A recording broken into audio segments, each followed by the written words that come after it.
Здравствуйте!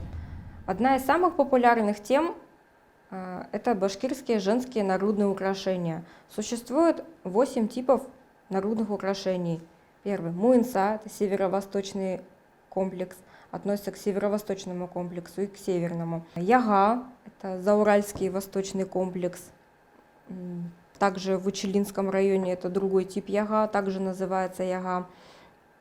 Третий тип – сельтар, юго-восточный комплекс южный. Хакал, сакал – это центральный комплекс, демский. Перевези, хасита, эмейлек, дават, аркары яга. В разных местностях они назывались по-разному. Алма, изю – народные украшения Бурзянского, Баймакского районов. Изю – тканевый нагрудник из парчи, из позумента с пришиванием на монеты, камней. А также ювелирные украшения, яга, салвары, хорга, ожерелья из монет. Кроме нагрудных украшений, вниз женщины надевали именно тканевый нагрудник.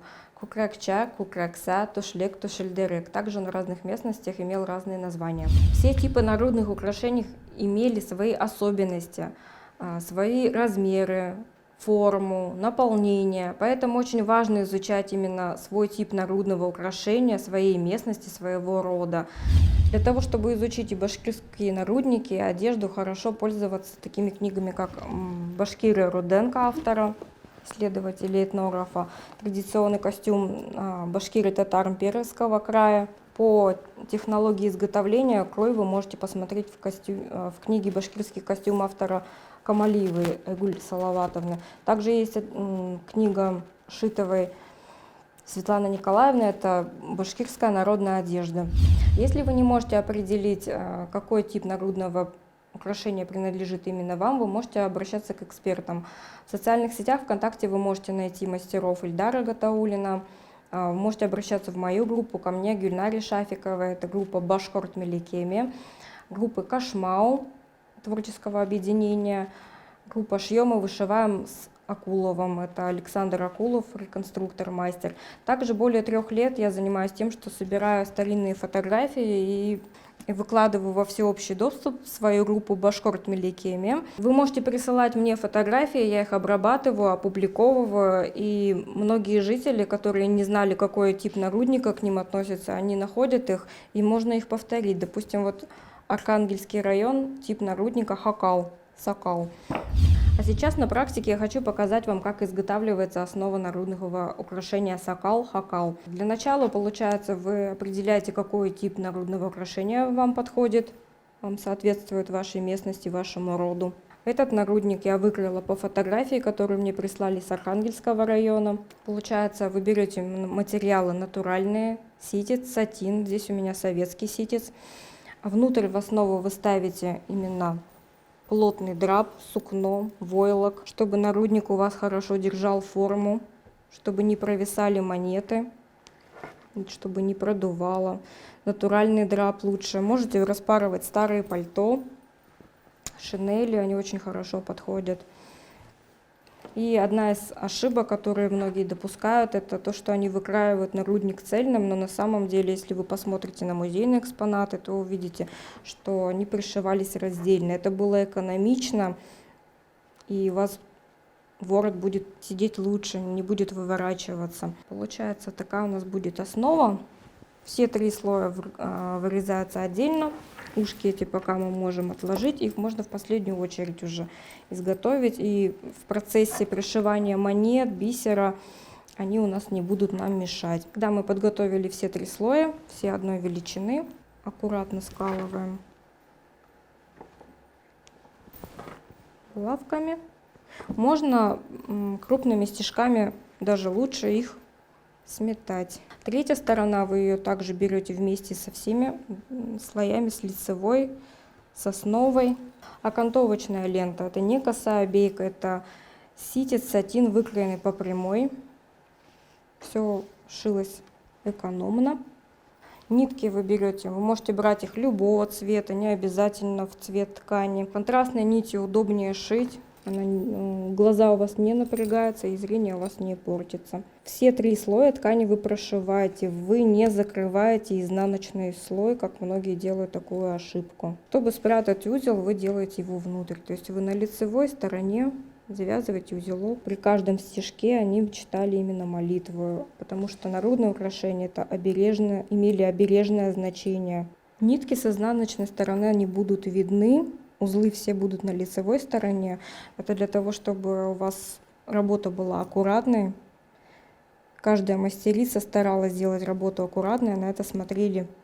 Далее получается, когда у вас будет готова окантовка, вы наметите уже середину.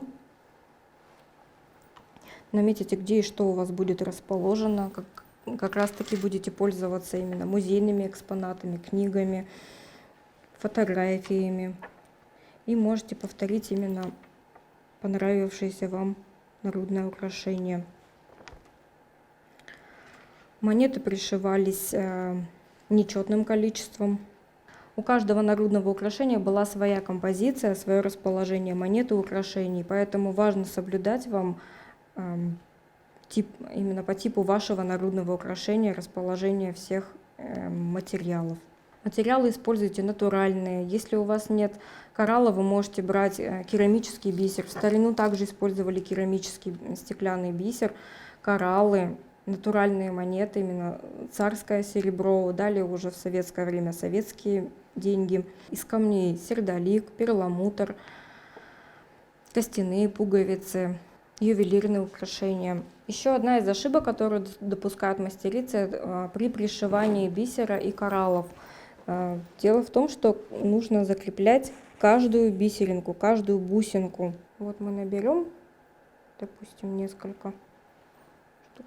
Плотно мы их не ставим. Между ними соблюдается расстояние, чтобы они у вас не мешали друг другу. И будет очень красивый рисунок. Будет видна структура рисунка, если у вас между ними будет расстояние и будет видна нить. Нить вы берете натуральную, любого цвета, и закрепляете абсолютно каждую бисеринку, абсолютно каждую.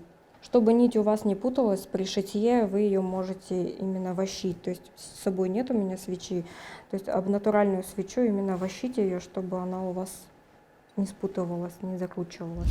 Еще один из моментов, многие пришивают монеты неправильно. Дело в том, что вы пришиваете их просто вот так вот, просто, и они у вас могут перекручиваться. Перекручиваться это очень мешает. Монеты должны сидеть как чешуя, и поэтому сейчас покажу, как пришивались монеты. Вот я сделала узелок, получается, и вот так V-образно птичкой пришиваю монету. Отверстия у монет также делайте правильно, чтобы у вас они не дырявили ткань, вы делаете фаску. Вот, значит, монеты важно просверлить правильно, чтобы они у вас не дырявили ткань, или приобрести готовые монеты. И вы пришиваете именно V-образным способом, и тогда монета у вас никуда не будет отходить. Будет плотно сидеть, пришито будет плотно. То есть вот можете посмотреть примеры, как пришивались монеты, и они дальше будут не мешаться вам в работе при пришивании других монет. Данный пример это нагрудник яга. Яга в переводе с башкирского ворот, потому что ворот именно оформлялся очень красиво, делался акцент на вороте. Это нагрудник Челябинской области и Курганской. Сетка также присутствует в нагруднике яга, так же как и в нагруднике сельтар. Сетку можно плести как сверху вниз, так и именно сбоку. И получается разный рисунок, разные вариации. Вы можете использовать разное плетение. Здесь нужно мне будет простегать его весь. Можно на машинной строчкой простегать весь нагрудник, чтобы у вас было легче пришивать монеты и форму плотно держал. Сегодня мы рассмотрели, как изготавливается основа нагрудного украшения сакал-хакал, как пришивались именно монеты, как правильно пришивать кораллы или бисер. И в дальнейшем, я надеюсь, больше никаких ошибок вы совершать не будете. Будете пользоваться достоверной информацией, изучать традиционный костюм правильно.